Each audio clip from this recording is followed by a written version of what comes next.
Peace, good afternoon. I'd like to welcome you back into another edition of the Foul Playland. As always, I'm your Foul Player. Have my cup of coffee within me. I was gonna make only 2 videos this afternoon, but now I'm all pumped up. I wanted to give my insight into a story that's been making the rounds on the news, and now that I've delved into the political atmosphere, as far as my YouTubing goes, I wanted to give my take on an issue that's come up, and that's regarding Ice Cube late stance as far as willing to work with Donald Trump or with the Republican Party as it relates to black people. I really didn't honestly, and this is I really didn't see one interview regarding that. I knew it was a headline for weeks already, but I didn't really see what his stance was on any of this. But I was just drinking my coffee and listening to Maria Bartiromo, the lady from Fox.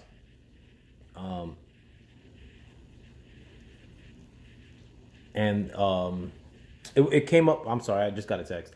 It came up as one of the suggestions. So it was like autoplay pretty much. So this is the first time I actually heard his stance on the issue, and I'm actually inspired by that. And I also want to get into 50 Cent's stance on it afterwards too. I think 50 Cent is a sellout. I actually didn't and this is personally, I was a big hip hop fan. I haven't been listening to hip hop for probably over a decade now. I'll listen to some stuff here and there, but it's just when I want to feel like a goon, or if I go back to my old neighborhood and I want to look tough. I can't be playing techno and or the 80s music that I normally listen to when I'm driving through the 40 blocks in Sunset Park.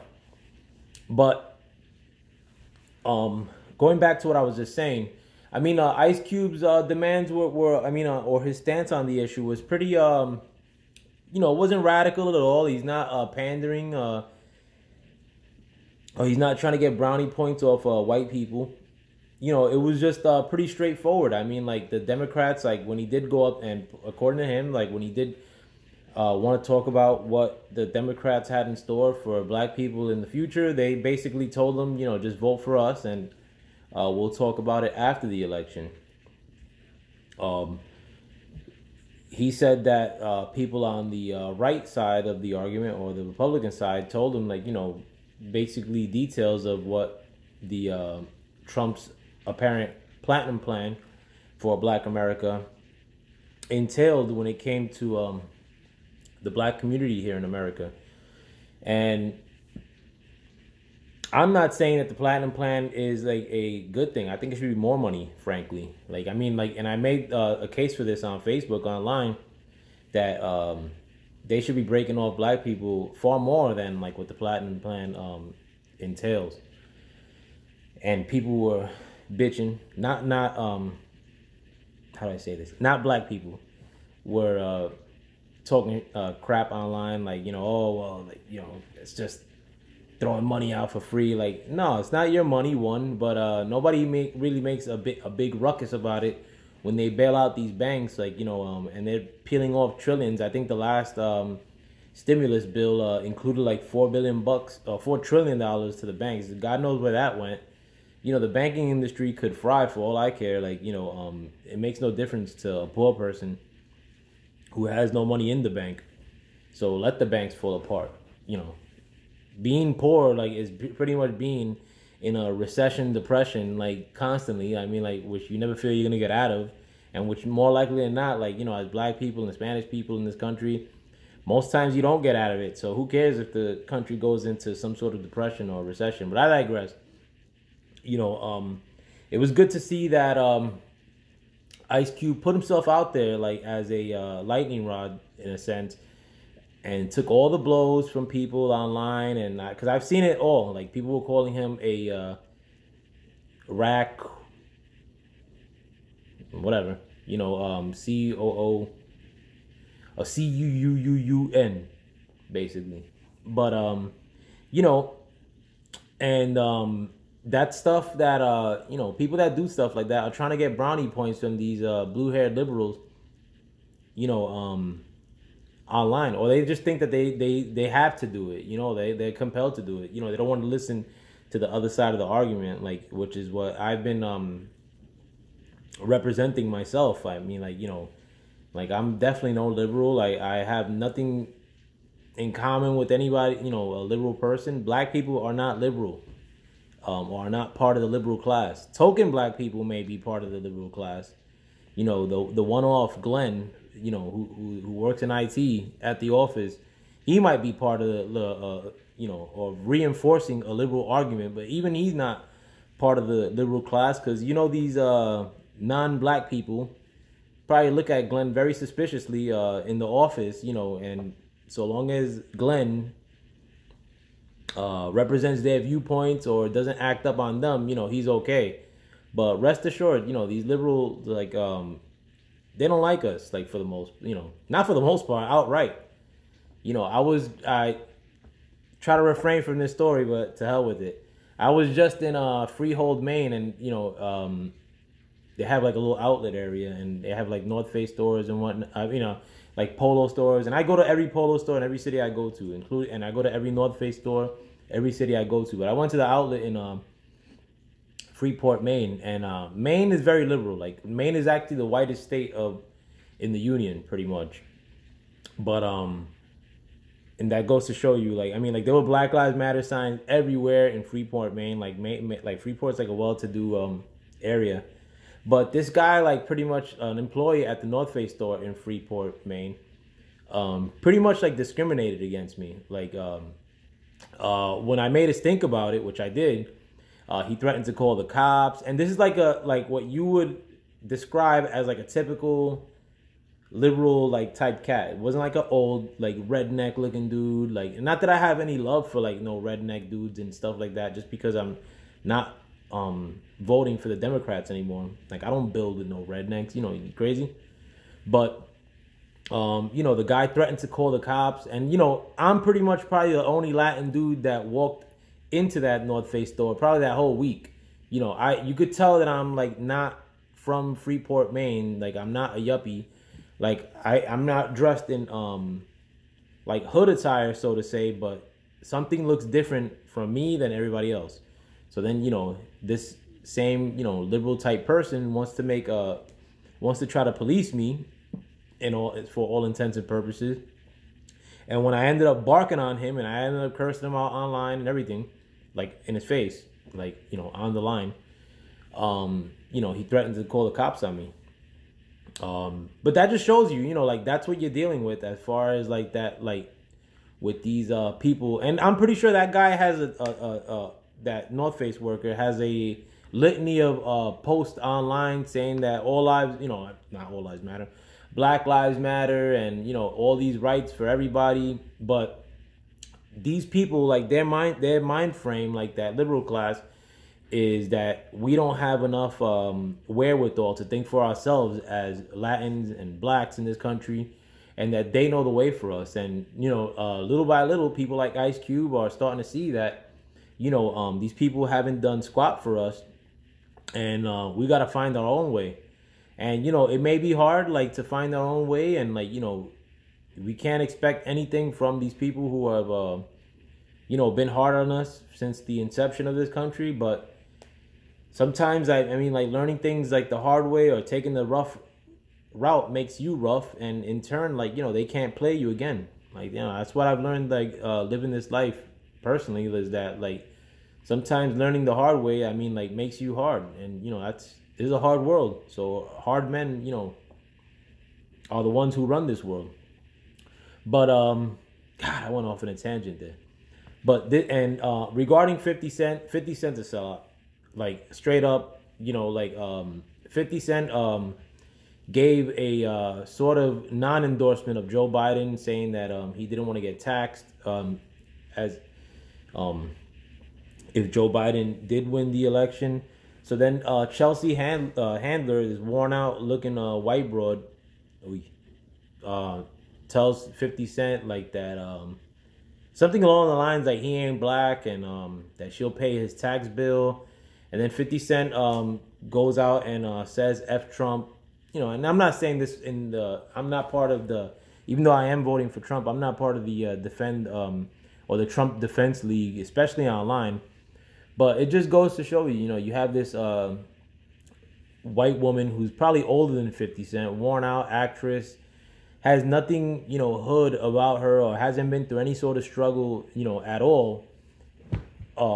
With the except, I struggled to get these roles in this macho Hollywood. Like, sure, you know, that's quite the struggle. But, you know, here you got somebody else who's been bucked 9 times, supposedly. So, I mean, some people say he was actually shot 3 times. And 50 Cent, who actually came from, you know, Southside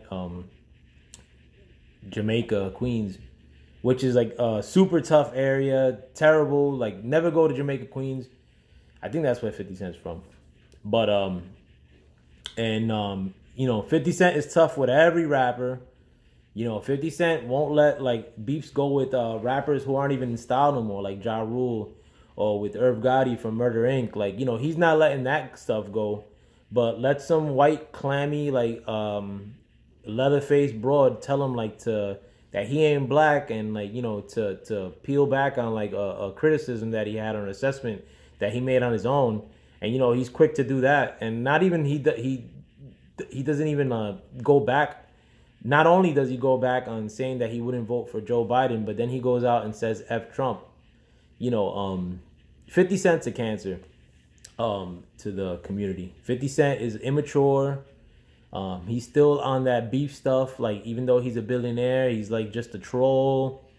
And you got to look at who he's doing that stuff to. He's not even trolling white cats. He's trolling like people that look like 50 Cent. Oh, and like let me for those of you who don't think that I'm not in tune with hip hop, even though I don't listen to hip hop is whack. I never let my son listen to hip hop. But you know, all these people 50 Cent has beef with. 50 Cent's been having beef with Ja Rule since like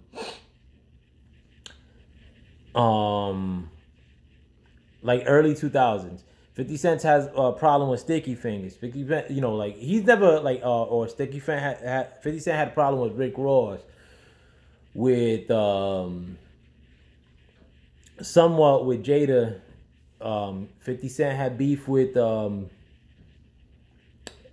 mean, just the litany of rappers. The only, I mean, like, one that I have seen that he's gone back on, he had beef with Fat Joe. All right. Fat Joe's not a black dude. Fat Joe's is a Puerto Rican guy like me who looks white. You know, kind of like me too. But, you know, 50 Cent went on to make songs with Fat Joe. You know, he made that song Free Again on a K-Slay mixtape like 2 years ago. Nice song too, dope beat. But, you know, all these other people, he ain't go back and make songs with them. You know what I'm saying? And 50 Cent actually said, like, you know, when he first had problems with Fat Joe, that he's like, oh, this dude thinks that, you know, he's going to get into a problem with me, and that we're going to kiss and make up and, like, make songs with each other, and, like, sort of saying, like, that they would use the beef as a selling point, like, or that Fat Joe thought that they would use beef as a selling point for himself. But meanwhile, he did that. That's exactly what he did. I mean, like, now that you know, he's gone on, and I'm not saying that he's buddy with Fat Joe. I know they had a show where they were both on stage together too, you know. And out of all those guys, you know, like that 50 Cent had beef with, Fat Joe was actually out in the forefront because Fat Joe's a hood dude. You know, he's a street guy. Fat Joe has killers behind him. Fat Joe wasn't letting off on, like, you know, saying bad stuff about 50 Cent. The Fat Joe's album Jose was largely based off of, probably did the best of any Fat Joe album because of his beef with 50 Cent at that time. You guys didn't think I knew that. Yeah, Jose was Jealous One Still Envy, but which was Fat Joe's best-selling album of his whole career. But you know, the fact that he was beefing with 50 Cent, and he made the song "He's Not Real," and that was all about no, that was about Jay-Z. My bad. Oh no, that album he was beefing with Jay-Z. Excuse me. But anyhow, forget that last point. But what I wanted to say was that Fat Joe never let off on, like, you know, while, like, him and 50 Cent had beef, Like Fat Joe is very vigilant of like, popping off about Jay-Z in interviews and whatnot. Fat Joe wasn't shy of using that as like sort of a selling point for himself, which is cool. I'm not beefing with that. But all the other rappers kind of like cowered and didn't want like what happened to Ja Rule to happen to them. And they weren't really popping off back at Jay-Z. I mean, Ja Rule had like one song maybe going at Jay-Z. Like I think there's a song called Miss Jackson. Ja Rule didn't really go at 50 Cent like that. I mean, like, but what I'm saying is that 50 Cent didn't in turn like start making songs with them after the fact and like go on a Kumbaya tour. If anything, 50 Cent made recent insults towards Ja Rule when he took that failure with the Fire Festival stuff that happened like 2 years ago or last year, or like a couple years ago actually. But 50 Cent is a sellout. 50 Cent is a typical what they want of as far as like people representing people of color, dumb, like, ignorant,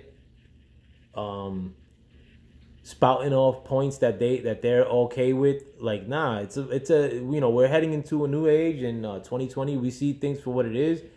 We're not taking nothing off nobody else's plate. We're trying to build up ours, in 2020 and beyond. We're not getting left behind no more. We don't want, we don't necessarily need your help. We're trying to make it on our own, like, and it's a new age for us. If you think that that's selling out, then you gotta really look in the mirror. Do you want to just keep getting a handout here and there, like from these people that hate you for all intents and purposes, or do you want to really compete with these same people, or your generations in the future to be competing with these people for the real hierarchy of this country? But with that, I'm out. I mean, like, and it's not about, trying to cause a rift between, black, white, Spanish, or whoever. It's just that all these other people, like, I'm from New York, I see, I've even seen people from Afghanistan, like in New York, like that have successful businesses and whatnot that are recently arrived into New York. And that's not because Afghanis are doing their thing and black and Spanish people aren't. It's because they I'm pretty sure they don't come here and like try to like look for whatever concession these people that probably hate them are gonna give them. Like they probably think like let's internalize, like let's plan like with each other, other Afghanistanis, and let's do our thing. In fact, like the bodegas in New York are pretty much ran by like Yemenis people or people from Yemen. They have a monopoly on New York City bodegas. And Yemen, if we had a Democratic president in the White House right now, we were gonna go into beef with Yemen. We were, for all intents and purposes, in a war with Yemen when before Trump became the president. Like we were like bombing Yemen, if I remember correctly.